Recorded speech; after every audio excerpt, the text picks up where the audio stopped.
Baik, Shalom, berjumpa lagi dalam program obrolan rohani Sutomo, luar biasa. Pada saat ini kita berjumpa bersama-sama dengan para narasumber dan teristimewa kita ada keynote speaker.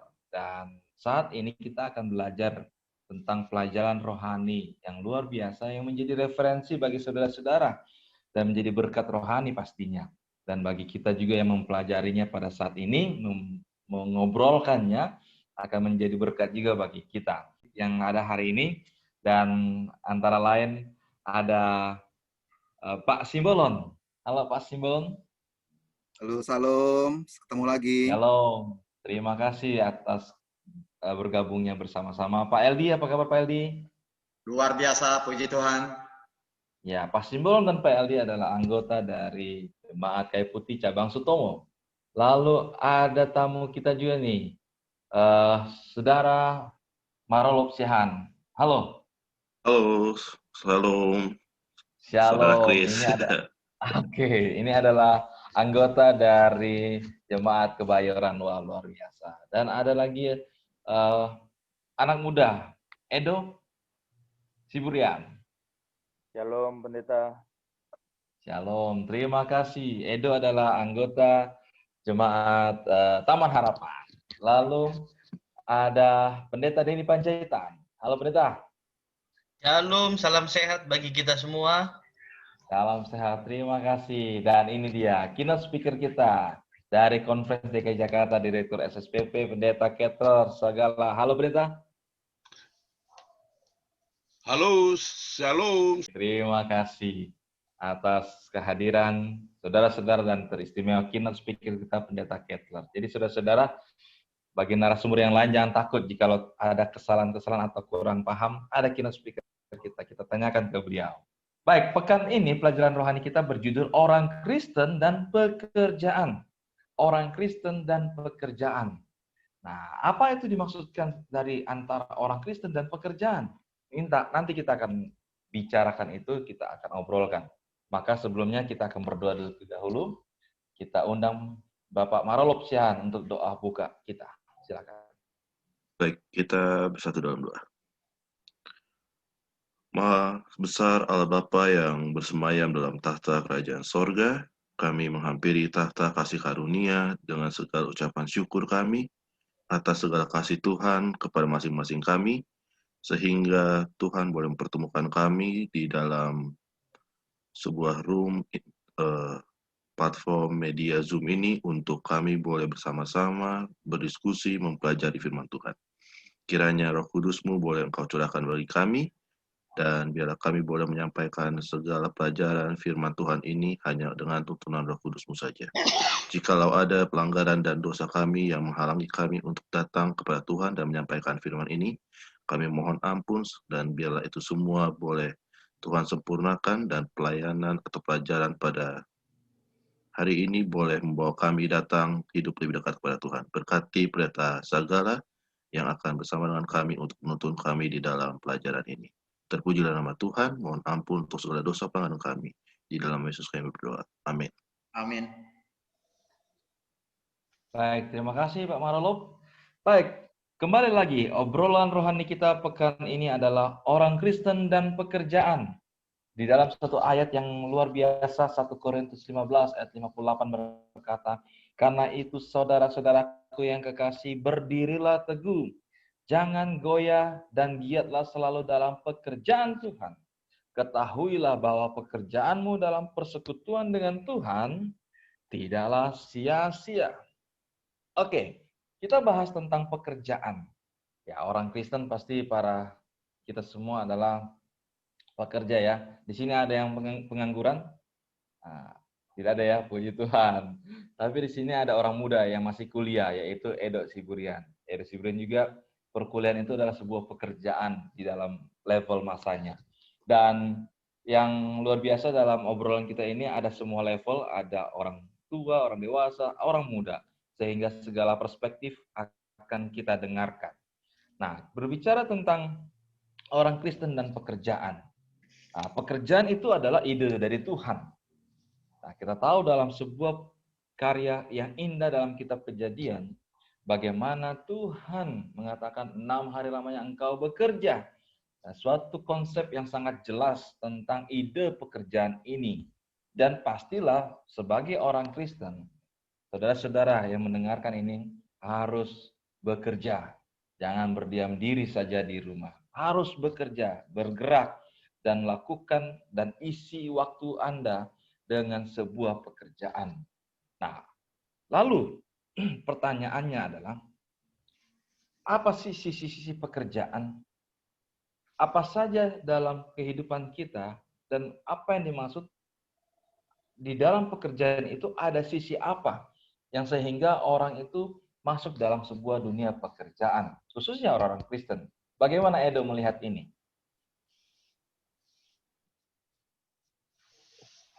Baik, Pendeta. Dari saya pribadi melihat sisi-sisi pekerjaan orang Kristen ini cukup bermacam-macam. Apalagi kalau dilihat dari kehidupan zaman sekarang, saya melihat bahwa orang Kristen juga mempunyai pekerjaannya masing-masing. Ada yang kerja di perkantoran, ada yang kerja di bengkel, macam-macam pekerjaan yang dikerjakan oleh orang-orang Kristen. Nah, yang saya maksud di sini adalah bagaimana suatu pekerjaan yang dilakukan dengan hati yang tulus akan menghasilkan dampak yang bagus juga. Nah, jika di dalam pelajaran kita dalam berbagai sisi pekerjaan,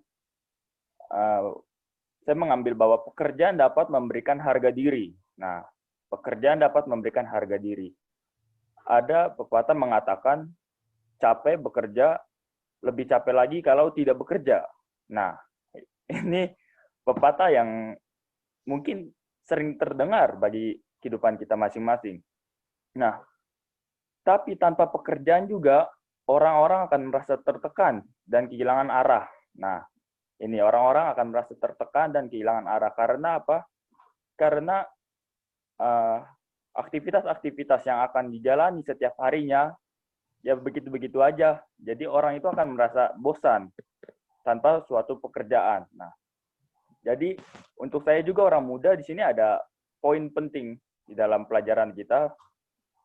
Diberitahukan bahwa berikan seorang remaja pekerjaan dan ia akan terhindar dari kenakalan remaja. Nah, jadi ini suatu poin yang cukup penting juga bagi kehidupan orang muda khususnya, karena di zaman saya ini, di zaman muda ini adalah waktu yang cocok atau waktu yang pas untuk digunakan dengan sebaik-baiknya, dengan cara bekerja, dan bekerja. Dan ingat, semua pekerjaan kita hanya tertuju kepada Tuhan. Harus memuji dan melakukan nama Tuhan. Kembali kepada apa yang kita kerjakan dan untuk apa kita bekerja dan untuk siapa kita bekerja. Kurang lebih seperti itu, Pendeta. Oh, terima kasih Edo. Ini luar biasa penjelasan simple, sederhana, dan gaya dalam hidup orang muda ya. Terima kasih juga ungkapan-ungkapan dan istilah-istilah yang diberikan tadi mengenai berbagai sisi pekerjaan. Apakah ada saudara tambahan atau pertanyaan dari hal ini? Dari berbagai sisi pekerjaan. Saya sungguh menarik melihat ketika dikatakan dalam bahwa Anda bekerja menunjukkan siapa Anda. Pekerjaan Anda, maka siapa Anda itu. Ini menarik ini. Karena artinya ada sesuatu hal yang harus tampil di dalam dunia pekerjaan. Orang Kristen ketika bekerja harus menunjukkan jati dirinya yang sejati dalam dunia pekerjaannya. Jangan malahan seorang Kristen tampil di gereja berbeda, di dunia pekerjaan berbeda. Nah, ini yang menjadi sebuah problem lain sendiri lagi permasalahannya. Nah, coba kita tanya dulu Pendeta Sagala. Melihat dari berbagai sisi pekerjaan ini Pak Pendeta. Bagaimana menurut Pak Pendeta Sagala? Kalau menurut saya ya pekerjaan sehubungan dengan pelajaran ini, orang Kristen dan pekerjaan, semua orang yang hidup harus bekerja. Itu pertanda bahwa seseorang masih hidup. Dia harus beraktivitas, melakukan sesuatu. Kalau orang yang hidup tidak bekerja, itu adalah manusia yang tidak hidup seutuhnya. Jadi pekerjaan itu adalah keharusan bagi seseorang. Jadi kalau orang malas bekerja, dia mungkin jadi orang-orangan ya. Orang-orangan di sawah. Oke. Sebelum manusia jatuh dalam dosa kan, Allah menciptakan manusia sudah diberikan pekerjaan. Kalau dibaca di dalam Kejadian pasal 1, ayat 26 sampai 28, Allah katakan, baiklah kita menciptakan manusia menurut gambar dan rupa kita. Dan ayat itu berikutnya menjelaskan supaya mereka berkuasa atas ikan-ikan di laut, atas semua ciptaan Tuhan. Kata berkuasa menguasai. Kata kerjanya menguasai. Kata menguasai itu dalam konteks ilahi itu menjaga, memelihara, mengatur dengan baik, memperlakukan sebagaimana mestinya. Itu. Jadi pekerjaan itu menunjukkan seorang hidup. Itu tanggapan sekilas dari saya ya. Oke, Pendeta, terima kasih. Jadi saya dapat nih luar biasa, pekerjaan itu menyatakan bahwa seorang itu hidup, dan hidup bagi siapa? Bagi Tuhan. Oke, ada hal menarik tadi perkataan dari Pendeta Kepler adalah tentang pemeliharaan. Ada dalam konteks pemeliharaan. Bagaimana dihubungkan Pak Simbolon pekerjaan dan pemeliharaan?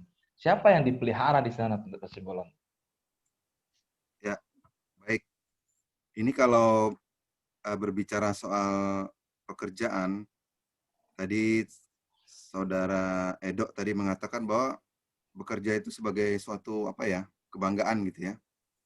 Nah, ini yang sering terjadi kesalahan itu ketika kita bekerja dan berhasil ya mendapatkan berkat yang banyak, dan kita merasa sering bahwa itu adalah hasil jerih payah kita gitu. Padahal Tuhan memberikan keberhasilan dan berkat dari pekerjaan tangan kita untuk menolong orang lain, untuk memberi kepada sesama. Ya. Seringkali kita merasa begitu, padahal Tuhan itu membuat kita berhasil supaya kita menjadi berkat bagi orang lain. Membuat kita berhasil, kita menjadi sebuah keran yang kita buka untuk orang lain. Nah, itulah makanya ketika ada orang berkata, saya berusaha sekuat tenaga, berdoa, tapi nggak berhasil juga. Nah, kemungkinan Tuhan melihat isi hati kita. Karena kita terlalu bangga bahwa itu adalah keberhasilan kita dan kita tidak menjadi berkat bagi orang lain. Kenapa disebutkan di sini sebagai pemeliharaan? Karena ketika kita memberi kepada orang lain seperti yang Yesus lakukan, menolong orang-orang yang berkekurangan, menolong orang-orang yang susah, itu kita sudah melakukan pemeliharaan. Karena Tuhan tidak pernah menolong semua orang gitu loh. Tuhan ingin kita menjadi merepresentasikan apa yang Yesus lakukan gitu loh. Jadi kalau bisnis miles gitu ya, itu namanya multi level ya. Jadi nggak dari atas tapi membentuk sebuah network ya. Jadi Tuhan tidak langsung kasih ke semua orang gitu, tetapi Tuhan perlu agent-agentnya ya. Agent-agentnya itu adalah kita, bahwa kita yang harus menolong orang-orang lain, khususnya kepada saudara-saudara kita yang kesulitan. Nah, sekarang yang menjadi pertanyaan, saya langsung bertanya aja gitu loh, mumpung ada narasumber kan. Nah, kita memberi kepada orang lain, tapi orang lain itu tidak pernah berusaha dan harus kita beri terus. Apakah kita salah kalau menghentikan pemberian kita kepada orang malas? Ya, misalnya kita kan harus memberi ya, Tuhan Yesus mengatakan kita harus lebih baik memberi daripada menerima. Tapi orang ini diberi terus seumur hidupnya gitu loh. Ya. Apakah kita dipelihara terus gitu ya, dipelihara terus. Dipelihara terus tapi nggak dipotong-potong gitu. Jadi itu yang saya concernnya, apakah orang-orang seperti ini yang tadi Pak Pendeta Sagala katakan bahwa ya jadi orang-orangan gitu loh, dan menjadi beban bagi orang lain gitu loh. Itu yang menjadi pertanyaan saya. Kita memberi, tetapi kita memberi orang bersifat selalu sementara supaya sampai orang ini bisa mandiri, ya, bisa melakukan sendiri, bisa menghidupi sendiri. Tetapi kalau kita memberi terus dan orang ini tidak ada usahanya, boleh nggak kita stop pemberian kita gitu? Itu saja Pak Pendeta mungkin. Terima kasih. Luar biasa ini, langsung ada pertanyaan tentang pemberian, pemeliharaan ya, bersangkutan dengan pemeliharaan. Bagaimana saudara-saudara melihat ini? Ada tambahan sebelum keynote speaker kita akan mungkin langsung jawabnya. Apa problem atau konsep yang benar tentang pemeliharaan, pekerjaan dan pemeliharaan? Ada pendapat? Ya, Pendeta Kris. Ini Ya, nanti Pendeta mungkin akan dilengkapi oleh Pak Pendeta Sagala, namun sedikit saya mau bagikan. Memang kalau memberi roti kepada seseorang akan membuat dia ketergantungan terhadap roti itu. Perlu mengubah pemberian bagi seseorang itu. Salah satu contohnya ketika dia butuh ikan, bisa jadi kita nggak ngasih ikan, kita kasihnya pancing, supaya orang itu bisa menggunakan pancing itu dalam periode yang panjang, lebih lama, dan dia pun bisa secara mandiri terdidik untuk menghidupi dirinya sendiri. Sekiranya memang kita memberikan pemberian yang bisa membuat orang itu terdidik untuk malas, maka itu juga hal yang kurang tepat dalam setiap pemberian yang kita berikan, karena pada akhirnya orang itu harus dididik menjadi manusia yang memiliki mental juang, yang mau berusaha bagi dirinya sendiri, dan juga bahkan dia harus menjadi berkat dengan pertolongan yang kita berikan. Itulah tambahan yang bisa saya berikan sedikit. Oke, terima kasih. Memang ini hal yang agak-agak sulit ya, karena di pandemi ini saja, sejak pandemi di jemaat-jemaat kita pasti akan ada program namanya bansos, bantuan sosial dan sebagainya. Lalu ada kalimat, biarlah kita memberikan yang membutuhkan. Nah, siapa yang membutuhkan? Kan gitu. Semuanya terdampak. Repot begini. Bagaimana Pak Pendeta? Pak Pendeta Sagala, ada pendapat Pak Pendeta? Ini ada pertanyaan menarik. Menarik ya. Orang Kristen dan pekerjaan. Dua hal yang harus digabungkan. Orang Kristen adalah pola kehidupan, pola pikir. Pekerjaan adalah bagian daripada kehidupan. Ini dua sisi yang berbeda yang harus dipadukan dalam kehidupan orang Kristen. Kalau mereka mengakui Allah itu Tuhannya, ini harus dipadukan ini. Tapi rupanya ada pergeseran dalam pemikiran orang setelah manusia dalam dosa. Pekerjaan itu dianggap sisi yang lain yang sering dipisahkan dengan orang Kristen dalam hidupnya. Pekerjaan itulah sebenarnya menunjukkan siapa kita.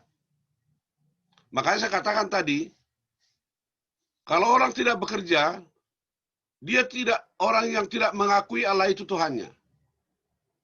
Orang tidak mau bekerja. Karena dia hidup asal hidup. Kalau seseorang itu asal hidup, itu namanya orang-orangan. Iya, nggak mengerti arti hidupnya. Iya kan? Jadi setelah bergesernya pemikiran pola pikir manusia di dalam Kejadian pasal 3 dijelaskan akan berpeluhlah engkau mencari makanmu. Maka bergeser konsep berpikir orang yang hidup. Apa yang bergeser? Pekerjaan itu dianggap menjadi diperlukan. Dianggap pekerjaan itu menjadi satu keperluan. Oleh karena harus berpeluh mencari makanmu. Sebenarnya orang hidup, pekerjaan bukan keperluan, tapi itu adalah bagian kehidupan. Oke? Sebenarnya pekerjaan adalah bagian hidup. Orang hidup memang harus bekerja, nggak perlu cari-cari pekerjaan. Dia tahu apa yang dikerjakan. Makanya dikatakan firman Tuhan, selama engkau hidup, di dalam Pengkhotbah pasal 9-10 dikatakan, orang hidup, lakukanlah apa yang dapat kamu lakukan. Orang hidup dapat melakukan sesuatu, orang mati tidak dapat berbuat apa-apa. Itu kan dalam Pengkhotbah pasal 9-10 itu. Orang hidup akan melakukan sesuatu, kita tahu dia hidup itu karena dia bekerja. Karena orang mati tidak dapat lagi berbuat apa-apa. Begitu toh? Nah, setelah bergeser oleh karena dosa, sepertinya pekerjaan itu menjadi kebutuhan dicari-cari gitu loh. Padahal selagi matahari terbit, lakukanlah apa yang dapat dilakukan oleh tanganmu. Taburkanlah benihmu. Selagi matahari terbit. Harus bangun sebenarnya, harus melakukan sesuatu. To do something. Tidak cari apa yang mau saya kerjakannya. Apa saya kerjakannya. Itu kan. Orang menganggap, orang mencari pekerjaan oleh karena merasakan ada dua kebutuhan yang penting. Kebutuhan primer dan kebutuhan yang sekunder. Nah, orang yang hidup setelah bergeser dalam dosa, yang paling penting itu kebutuhan sekundernya, bukan kebutuhan primernya. Kebutuhan sekundernya dianggap itu menjadi kebutuhan primer. Apa itu kebutuhan sekunder? Makan, mengisi lumbung, mengisi tabungan, bayar utang, bayar cicilan, beli rumah, beli mobil. Sebenarnya itu kebutuhan sekunder, yang second. Yang kedua, yang primer itu apa? Yang primer itu sebenarnya bagi orang Kristen, hidup saya orang Kristen, apa yang harus saya lakukan sebagai orang Kristen itu loh. Iya kan? Jadi kalau saudara Marolop ini nanti bekerjanya, aduh, ini sudah hari Minggu, ini pekerjaan saya cari makan. Dia akan lupa itu bahwa dia orang Kristen. Ya. Jadi kita harus bawa-bawa hidup kita, kebutuhan primer kita adalah hidup sebagai orang Kristen. Umat Tuhan. Umat Tuhan harus mencari pekerjaan yang second, sekunder. Itu. Kita melakukan sekundernya itu dan hidup dalam kekristenan itu. Jadi kalau orang mengerti bahwa dia adalah ciptaan Tuhan, dia harus tahu bahwa dia tidak harus dipelihara-pelihara oleh orang. Karena, sorry ya, maaf ya, kalau saya katakan, ada hewan peliharaan tanpa bekerja juga kita kasih makan, toh. Terlalu kasar itu ya. Maaf ini. Hewan peliharaan. Saya pelihara burung beo dan burung nuri di rumah. Dia nggak kerja, berisik dia, saya kasih terus dia makan. Berisik dia, saya kasih terus dia makan. Nilai kehidupan kita sebenarnya dari pekerjaan, apa yang kita lakukan, apa yang sedang kita perbuat, itulah menunjukkan nilai kehidupan kita. Itu tambahan dari saya. Oke, terima kasih Pendeta Sagala, ini luar biasa. Oke, kita lanjut dulu dalam pelajaran kita. Ada mengenai kesempurnaan juga ini. Wah, pekerjaan dan kesempurnaan. Bagaimana Pendeta Denny melihat ini? Apakah dalam dunia pekerjaan orang Kristen itu ada sebuah kesempurnaan atau apa yang dimaksudkan dalam arti sebuah kesempurnaan? Terima kasih Pendeta Chris. Ini menarik, perlu kita bahas. Karena di dalam dunia yang penuh dosa, orang-orang sering mengambil alasan, saya kan manusia berdosa. Sehingga kalau melakukan pekerjaan, ya itulah kemampuan manusia berdosa. Kalau kurang-kurang teliti, kurang bagus, agak jelek hasilnya, langsung mencari alasan, saya manusia berdosa. Mencari alasan ketika hasil pekerjaannya kurang pas. Dunia ini sudah penuh dengan dosa. Padahal Tuhan memberikan kepada kita satu kemampuan. Sebagai umat Kristen, ada satu ayat yang harus dipegang dalam setiap pekerjaan yang dikerjakan oleh umat Kristen. Dalam 1 Korintus 14 ayat 40 di sana dikatakan, tetapi segala sesuatu harus berlangsung dengan sopan dan teratur. Poin yang mau kita ambil dari ayat itu adalah kata terakhir dari ayat itu, yaitu teratur.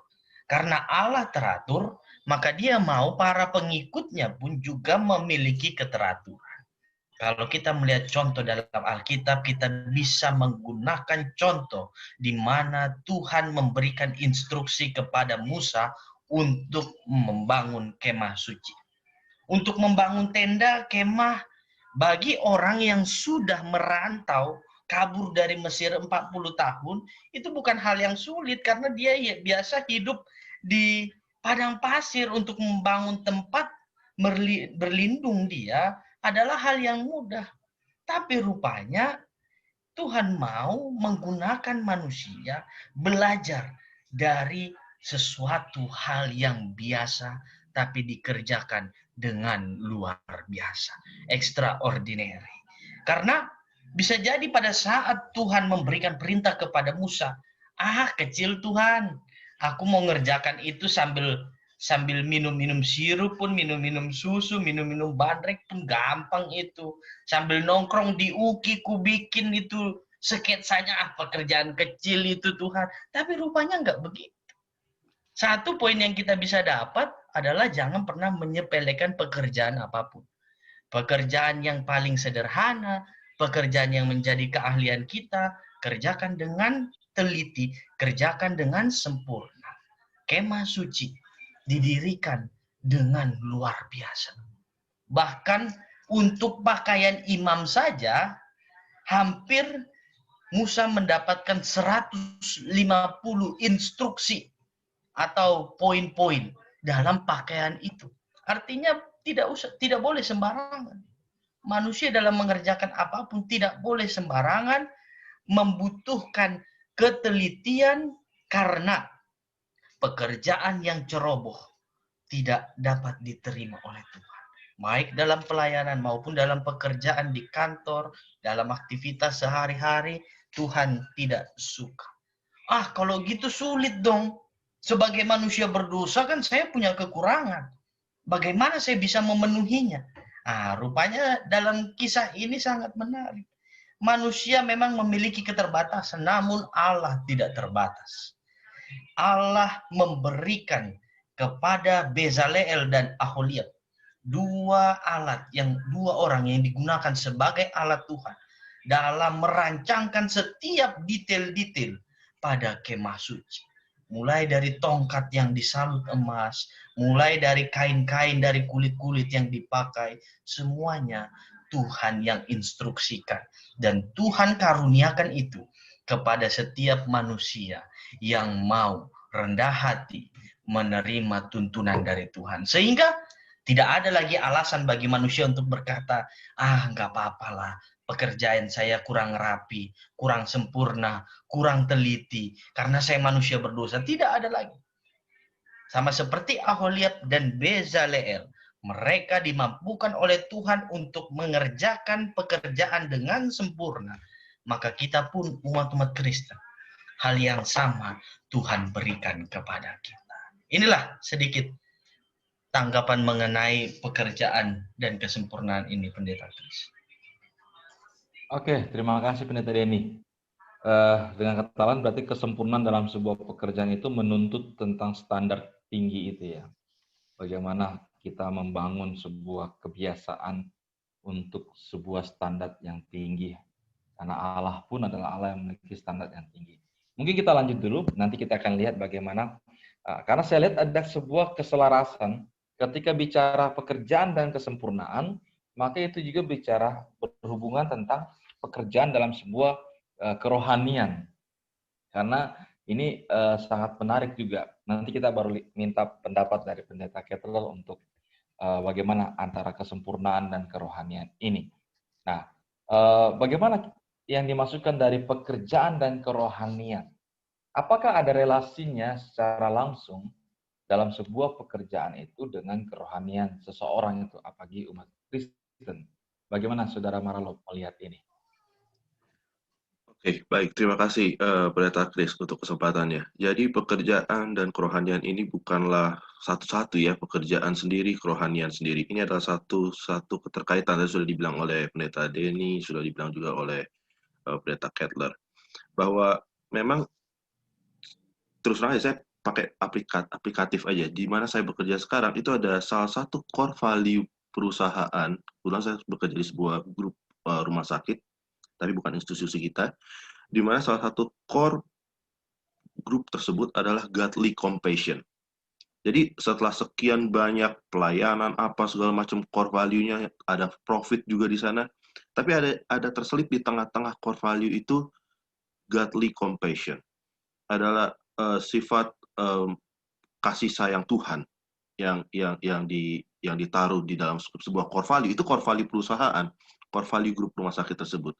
Artinya apa? Pekerjaan kita, mau saya sebagai seorang keuangan, mau dokter di sana, mau perawat di sana, mau tukang engineering di sana, mereka semua harus mengedepankan juga core value-nya godly compassion. Saya mau berbagi cerita seperti ini.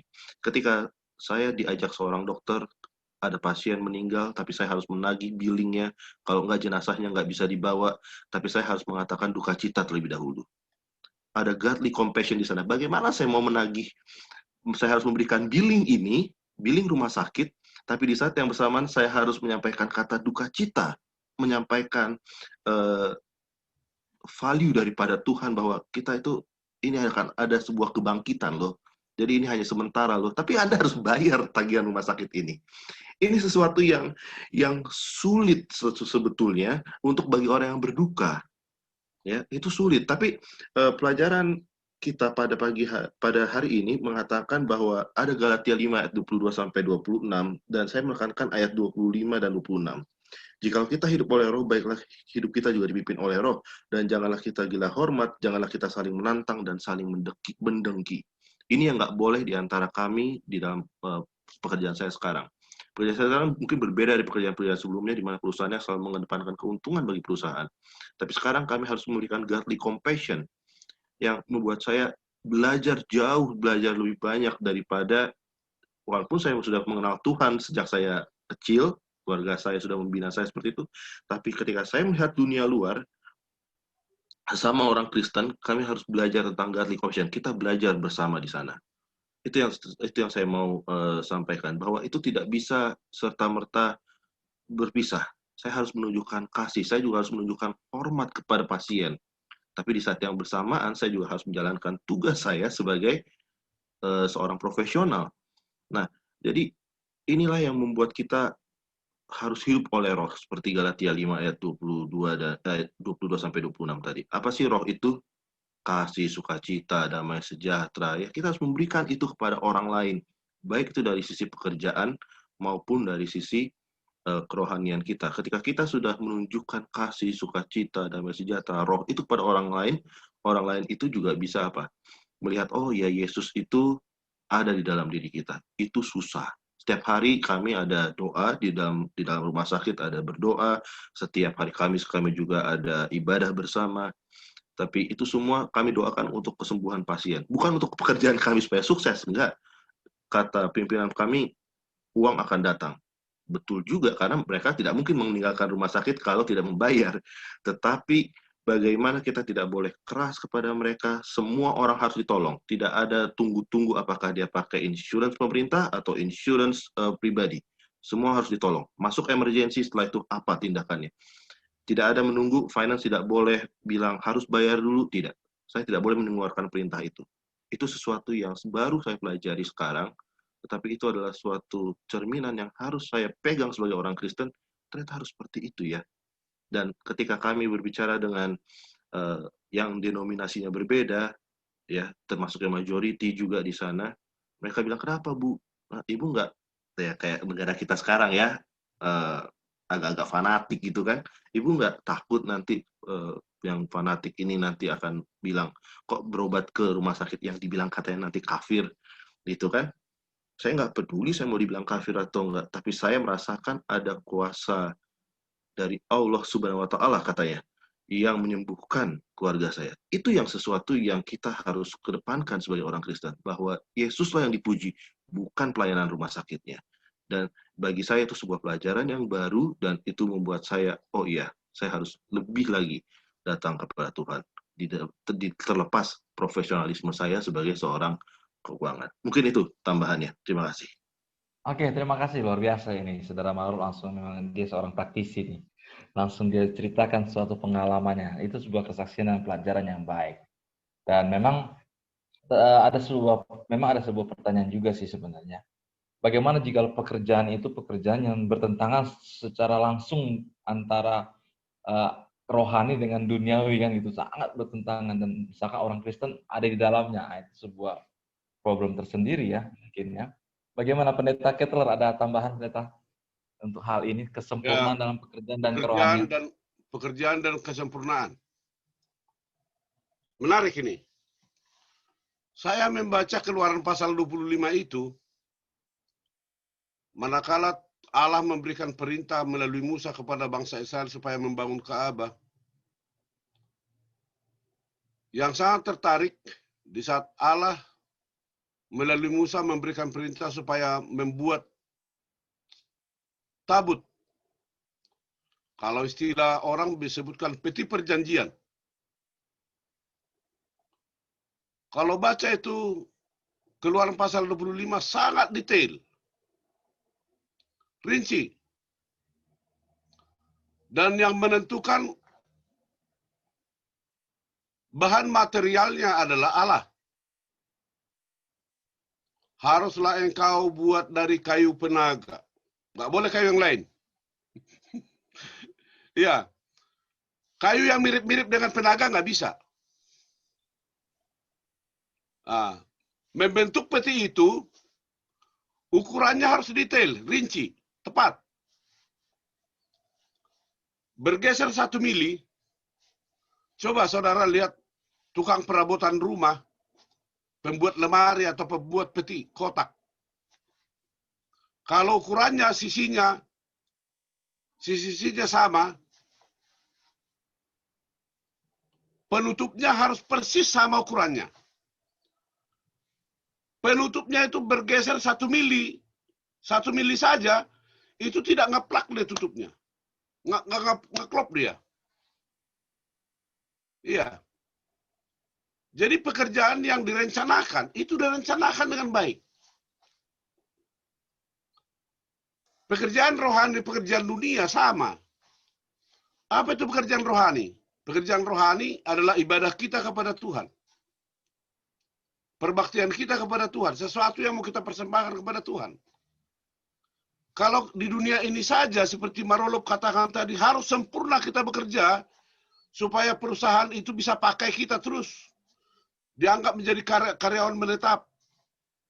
Kita harus berusaha. Ya, ibadah kita kepada Tuhan juga harus memang begitu.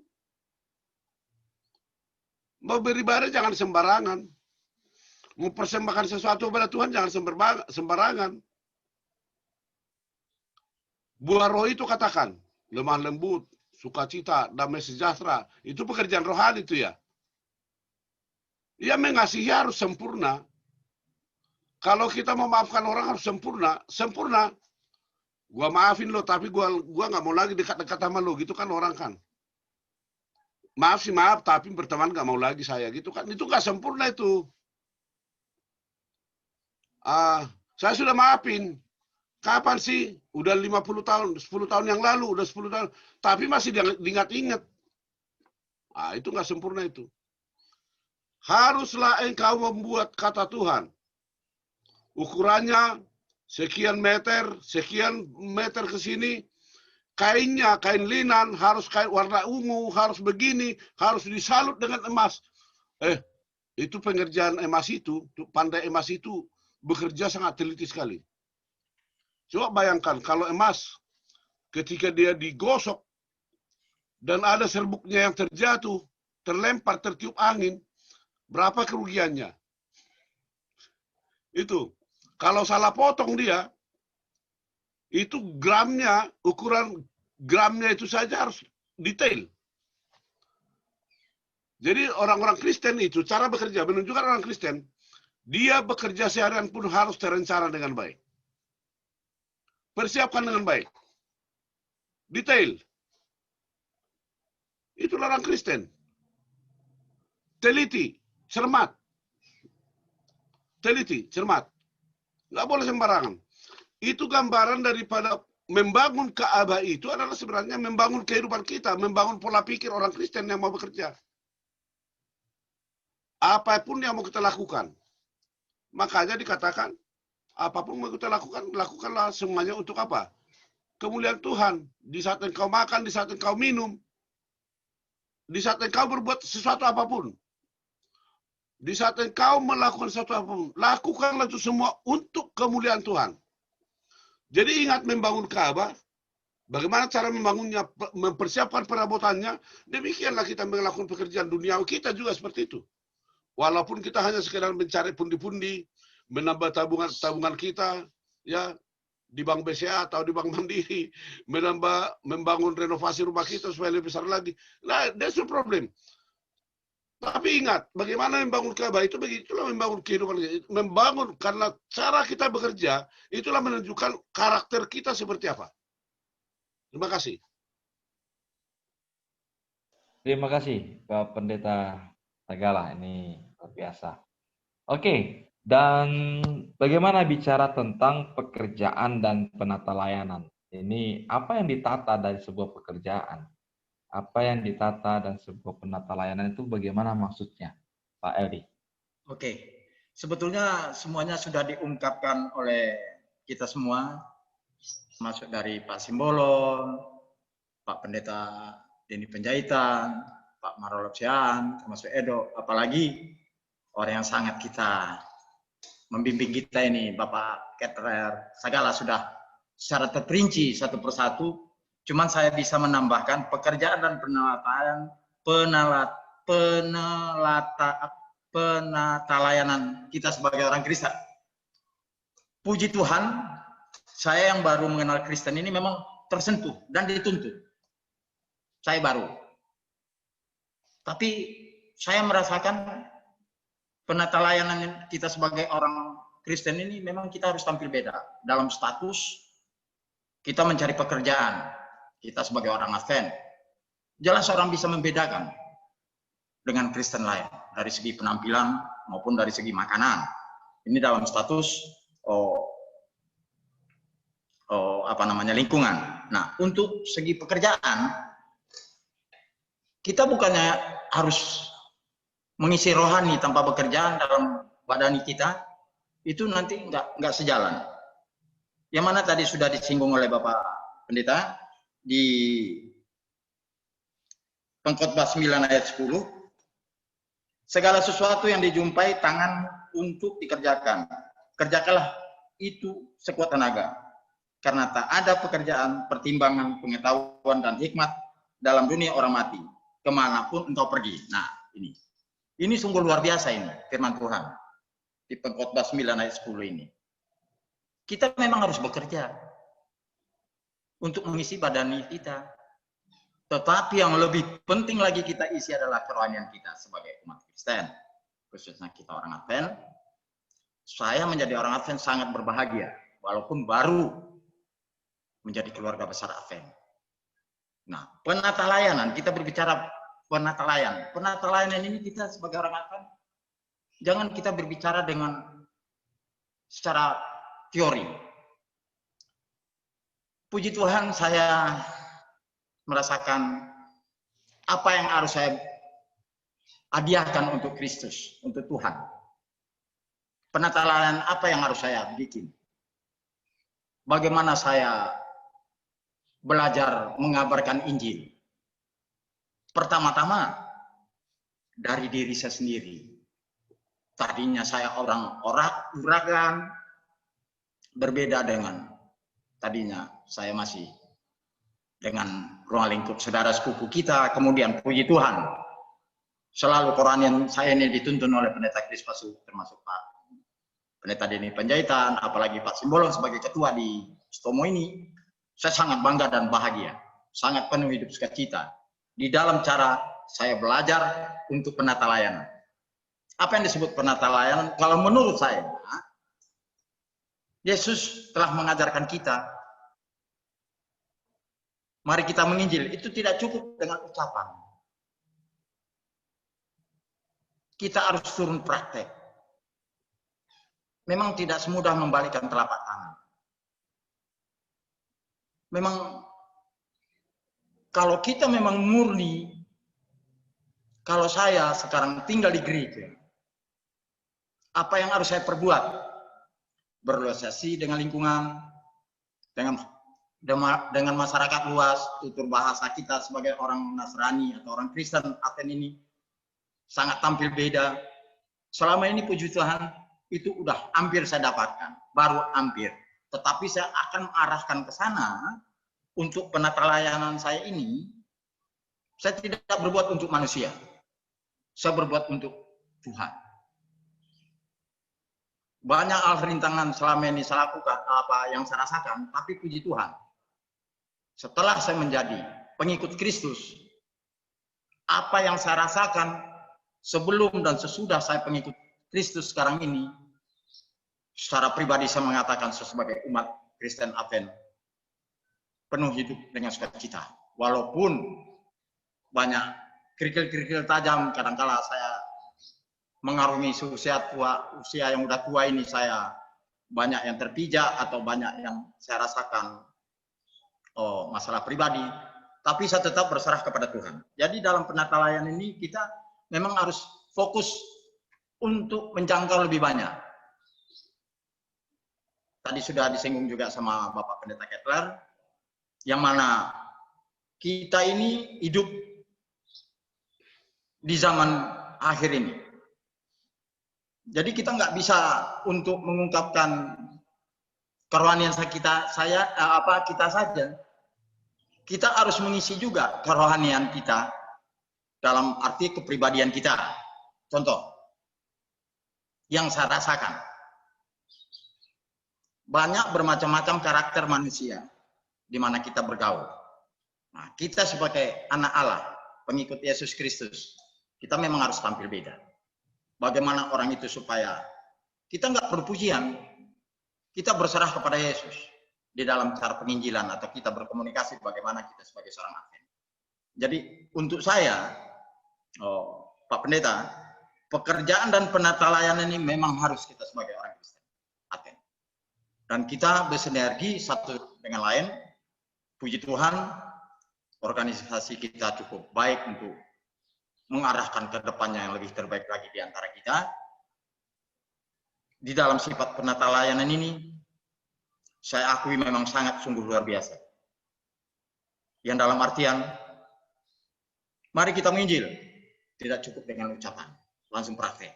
Tetapi puji Tuhan, selama silih bergantinya pendeta di Stomo ini, saya baru merasakan penginjilan saya diikut sertakan. Yang dalam artian, bukan selama ini tidak pernah penginjilan di Stomo ini, tetapi untuk terbaik ke depannya di dalam kerohanian saya secara pribadi maupun secara jemaat di cabang Stomo ini, saya merasakan sangat bahagia.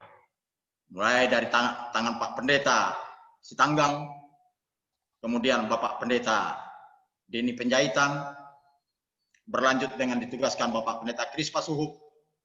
Puji Tuhan, mudah-mudahan saya mohon dengan Bapak Pendeta Kettler Sagala, termasuk juga Pak Marolok Siaan, termasuk Pak Pendeta yang sangat saya sayangi, Pendeta Denny Penjahitan, Edo Siburian. Dengan keluarga inilah saya dituntun kerohanian saya bisa menjadi pengikut. Tolong doakan saya supaya saya selalu menjadi pengikut Yesus yang setia. Dengan ini saya mengucapkan terima kasih yang mana saya selalu ikut sertakan di dalam obrolan kerohanian ini. Terima kasih untuk kita semua. Terima kasih Pak Eldi, terima kasih. Ini hal praktik sekali yang dihidupkan. Terima kasih. Jadi kita melihat bagaimana pekerjaan dan penata layanan. Baik, mungkin kita akan melihat secara keseluruhan apa sih dari pelajaran kita tentang orang Kristen dan pekerjaan ini. Kita berikan kesempatan kepada Pendeta Kettler Sagala untuk mensummary dan mengunci ini loh maksud pelajaran kita. Bagaimana Pak Pendeta? Dipersilakan.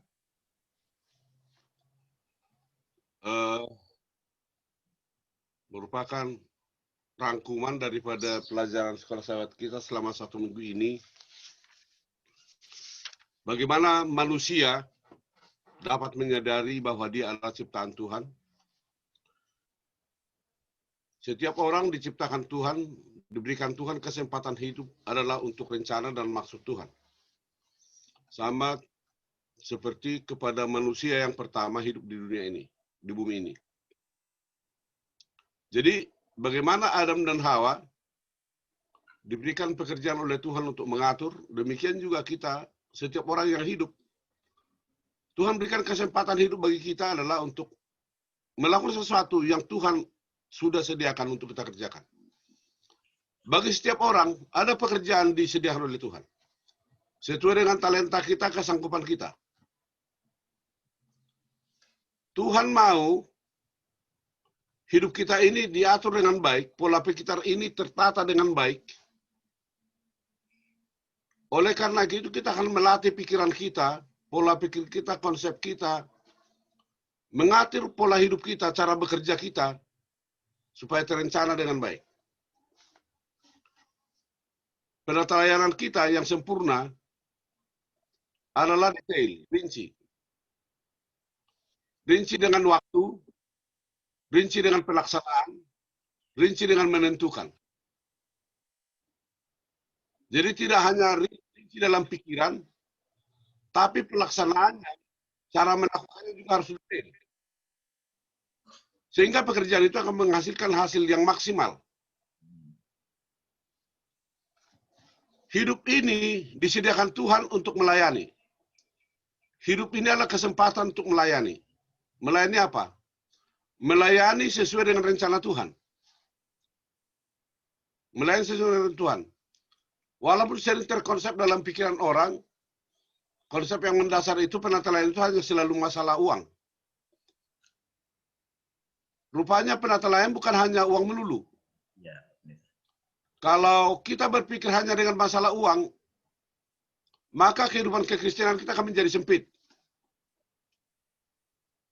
Contohnya, saya mau melayani Tuhan, saya kasih uang saya, tapi saya nggak bisa hadir di sana. Ya, karena kehadiran kita, waktu kita tidak bisa digantikan dengan uang kita. Kita tidak boleh mengkotak-kotakan diri kita sebagai orang Kristen dengan pekerjaan kita. Tuhan tidak mau hanya pekerjaan kita melulu, tapi waktu kita, pikiran kita, hati kita. Tuhan mau bahwa seutuhnya adalah milik Tuhan. Kalau kita mengkotak-kotakan diri kita dengan hidup rohani kita, dengan pekerjaan kita, kita akan membuat kehidupan kekristenan itu sempit dalam hidup kita. Sehingga orang lain sulit memandang, kamu orang Kristen atau orang dunia. Karena kita bekerja di dunia ini untuk kebutuhan hidup kita 6 hari loh. Sementara hanya 1 hari minta oleh Tuhan, hari Sabat Tuhan. Hanya 1 hari.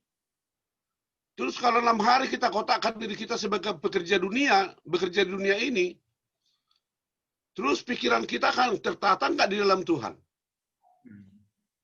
Saya pikir kehidupan rohani kita yang 1 hari itu, kalaupun kita ambil waktu kita 1 jam untuk Tuhan setiap hari, kita bekerja 8 jam untuk mencari duniawi ini, mengisi pundi-pundi kita, mengisi lumbung kita, untuk rencana membangun rumah kita, renovasi rumah pertama, rumah kedua, rumah ketiga. Lama-lama istri pertama, istri kedua, istri ketiga itu. Iya, hati-hati saudara. Makanya Tuhan katakan, harus tertata dengan baik. Konsep itu sudah terbangun dengan baik, seperti pola membangun Ka'bah itu. Ukurannya harus pas, jangan boleh bergeser. Sehingga pikiran kita pun tidak bergeser, karena sudah tertata, detail, dan rincinya. Jadi kita tidak boleh mengkotak-kotakan. Yang terakhir mau sampaikan, dalam hidup kekristenan, kita harus bekerja. Apa yang kita kerjakan, bagaimana cara kita bekerja, ini menunjukkan siapa kita sebenarnya.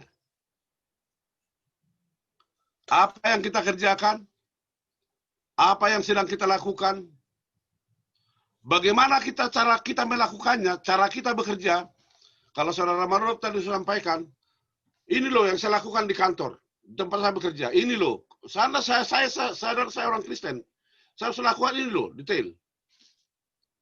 Kejujuran, kesabaran, kelemah lembutan, itu roh penatelayanan itu ya.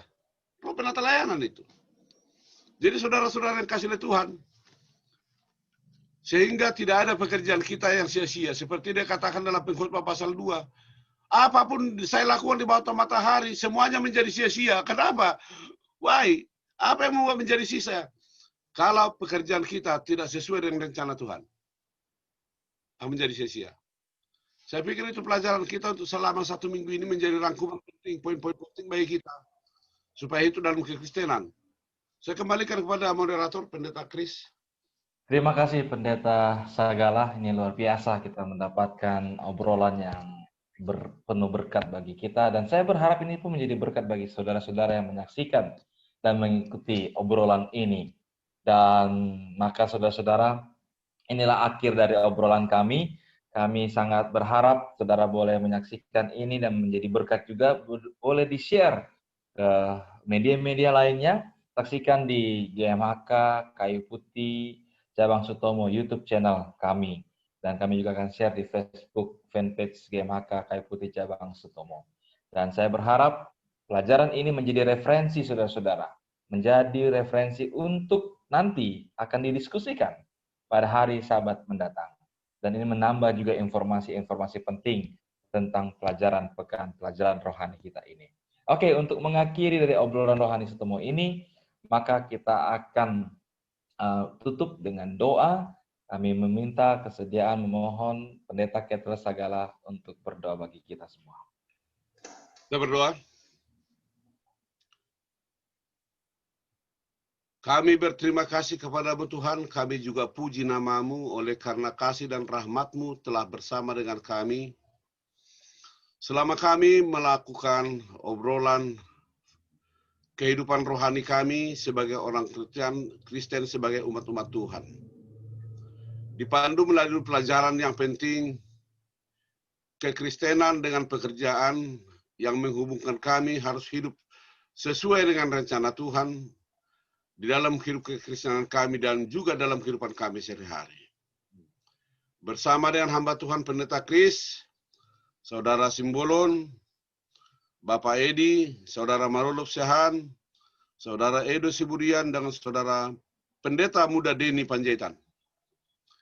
Kami telah memperbincangkan, mendiskusikan firman Tuhan yang kami perdalam dalam kehidupan kami pada saat ini.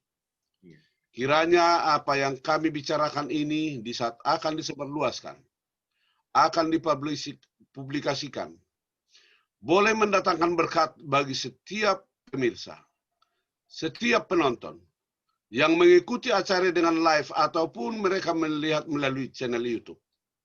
Supaya mereka terberkati dalam hidup mereka. Sehingga kehidupan kami dapat dipadukan dengan kepercayaan kami, dengan kehidupan kami sehari-hari. Dipadukan dengan keyakinan kami, berpadu dengan cara kehidupan kami dan cara bekerja kami. Sehingga kehidupan kami menjadi berkat, tertata dengan baik, menjadi penelayanan yang baik di hadapan Tuhan dan juga banyak orang. Berkati hamba Tuhan, seluruhnya umat-umat Tuhan di cabang sekolah Sahabat Sutomo. Berkati hamba Tuhan Pendeta Chris, berkati kami semua yang berkumpul pada saat ini. Supaya kehidupan kami selalu menjadi berkat bagi banyak orang. Mungkin saja Tuhan ada sesuatu hal yang kurang berkenan di hati Tuhan. Yang tanpa kami sengaja, tanpa kami sadari. Yang terlepas dari ucapan kami pada saat ini. Bukakan pintu kemurahan-Mu, berikan pengampunan bagi kami. Supaya berkat ini dapat kami selalu terima dalam hidup kami. Di dalam nama Yesus kami berdoa. Amin. Amin. Amin. Terima kasih Pak Pendeta Ketel Sagala, dan juga terima kasih Pendeta Sagala sudah join bersama dengan kami, dan juga Pendeta Deni dan Saudara Marolop Sehan.